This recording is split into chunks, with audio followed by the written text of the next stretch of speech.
Olá, tudo bem? Eu sou o professor André Frota, professor do curso de Relações Internacionais da Uninter, e queria aproveitar esse momento para falar um pouquinho com vocês sobre o americanismo na política externa brasileira. Você já parou para se perguntar o porquê que o Brasil tem uma relação especial com os Estados Unidos? Vejam, tem grupos na sociedade brasileira que defendem que essa relação entre Brasil e Estados Unidos deveria ser uma relação de muita proximidade e uma relação de alinhamento. Existem outros grupos na sociedade brasileira que defendem, então, que o Brasil deveria ter uma posição de distanciamento, uma posição crítica sobre os Estados Unidos. A natureza dessa relação entre Brasil e Estados Unidos, entre essas relações diplomáticas entre Brasil e Estados Unidos, a relação do Estado brasileiro com o Estado norte-americano, ela deveria ser, então, investigada.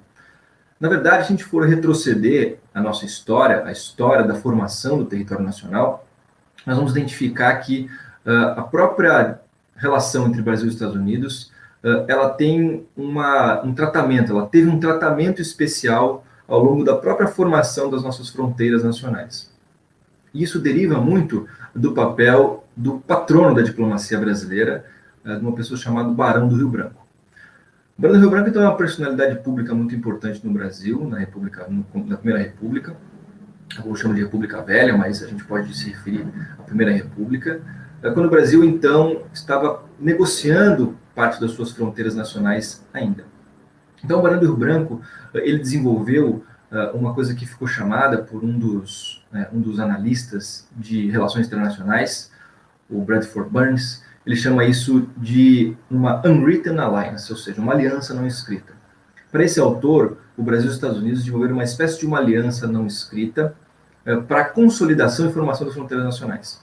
E esse tipo de relação bilateral especial entre o Brasil e os Estados Unidos foi importante para a própria formação e consolidação dessas fronteiras. O corpo da pátria, como alguns gostam de chamar, o próprio desenho do território nacional.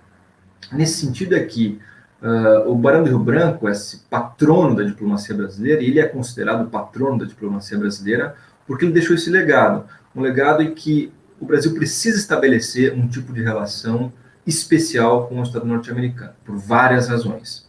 Agora, quando a gente para pensar se essa relação ela deveria necessariamente excluir ou ela deveria deixar de levar em consideração as relações com outros países do restante do globo, do restante do planeta, é aí que entra essa dimensão, então, do que a gente chama de globalismo na política externa brasileira.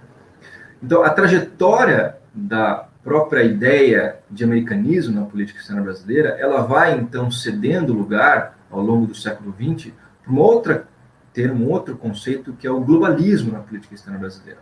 Será que a gente deveria, então, pensar que as relações entre o Brasil e os Estados Unidos, o que alguns chamam de americanismo, deveria, então, excluir a relação que o Brasil tem com o restante do globo, por exemplo, com países do Oriente Médio, com países do Oriente, do Extremo Oriente, por exemplo, relação Brasil-China, relação Brasil-Japão. Como pensar, então, essas relações? Então, o americanismo na política externa brasileira, ele tem um papel histórico muito importante. No entanto, a gente deve considerar, quando pensa as relações do Brasil hoje em dia, a política externa brasileira, que existem outros países que também têm um peso muito importante, e vão ter um peso muito importante ao longo do século XXI. A China, por exemplo, é o representativo disso.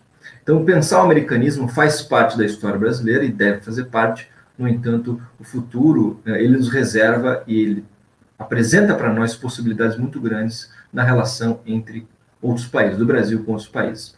É com essas palavras que eu queria finalizar, então, esses 5 minutinhos de conversa.